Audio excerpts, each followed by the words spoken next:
Here's Rick on stores. We're following for you today on Robin Hood Radio. From the Republican American, the Sharon Board of Selectmen discussed the town's 5-year plan on Tuesday and set a list of priorities, particularly an upgrade to the town hall parking lot. The first phase of that project, which is planned for this year, includes new lights, improved drainage, and installation of electric vehicle charging stations. Money from $125,000 steep grant and $60,000 from the town's coffers will be used towards that project. Also on the calendar for this year is an upgrade to some of the town's sidewalks. In the following year, selectmen hope to fund more needs on the town green, as well as maintenance building for cold storage facility at the town garage, broadband, the community center, and town hall repairs. Some discussed the community center, which is now mainly used as an office for the Director of Parks and Recreation. Activities held there were curtailed by the COVID-19 pandemic. Selectman Dale Jones was the board's liaison to a committee several years ago tasked with looking at the building, which sits on Gay Street adjacent to Sharon Center School. He said a lot of money was put into it so that it wouldn't go to wreck and ruin. He said the priority is its overhaul, asking that he's confident the building won't deteriorate into a state where it cannot be used. Selectman Casey Flanagan said the building is a town asset, and either as a town or organization can use it, quote, but now it's a waste. I know the town wants to retain it, but I don't think we're doing anyone any favors by sitting on it, end quote. Jones went on to say he's comfortable where it is in the capital plan, which is the fiscal year 2025 and 2026. Well, Connecticut got proposed relief for gas taxes proposed last week, and this week Dutchess County appears ready to cut the local sales tax on gasoline, although it would take time to see the impact at the pumps. The proposed would temporarily change the tax structure from a percentage to a flat rate of 8 cents a gallon. By average prices this week, that would save consumers roughly 6 cents per gallon of regular fuel. The county announced the plan Thursday, indicated it has bipartisan support, though it still requires approval by the county legislature. It would also not go into effect until June 1st, and even that date would require the State Commission of Taxation and Finance to approve or waiver a 90-day wait normally required to give notice of sales tax changes to all parties. State rules dictate a sales tax change can only begin on March 1st, June 1st, September 1st, or December 1st.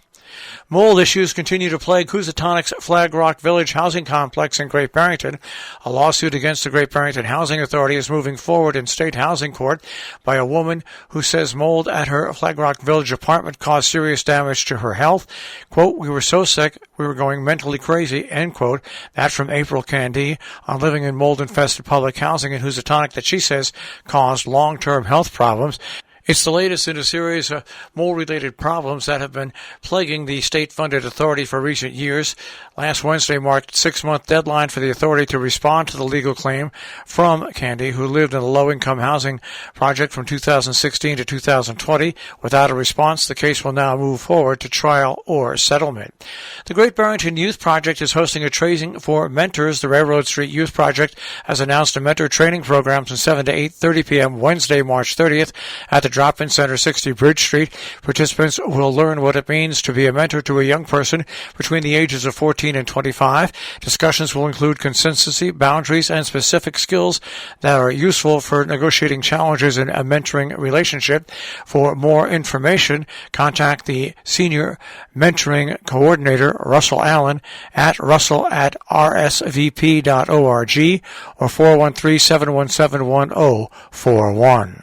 For meetings in our area in Sharon, the Historic District Commission meets at 5:30 in Salisbury. Taconic Road from Route 44 to Beaver Dam Road is closed from 7:30 to 4 p.m. today, tomorrow, and Wednesday for tree removal. At 6:30 tonight in Salisbury, the Inland Wetlands and Watercourse Commission meets. In North Canaan tonight at 6, Railroad Days Committee meeting, and at 7, the Planning and Zoning Commission in Falls Village. The Board of Finance has a special meeting set for 6:30 tonight. In Cornwall, the Zoning Board of Appeals has their meeting at 7 o'clock tonight via Zoom. In Kent, the Inland Wetlands Commission has their regular meeting tonight at 7 o'clock. In Sheffield, Select Board meeting, that is at 7 p.m. And coming up tomorrow, the Village of Millerton trustees holding a special workshop meeting at 6 p.m. Dutchess County Sheriff's Office will be at that meeting to present information regarding services for the Village of Millerton. All members of the public having interest in the matter are invited to attend. Our business brief is underwritten by Morgan's at the Interlaken. They have specials every night for dinner. Of course, the tapas menu. And you can find them on Facebook, interlakeninn.com, also on Facebook and Instagram. Underwriting support from Salisbury Bank, salisburybank.com. Dow Jones Industrial Average will start off today at 34,861.24. The NASDAQ at 14,169.30. And the S&P 500 at 4543.06. We'll take a look at the tri-state forecast. That'll come your way in just a few moments.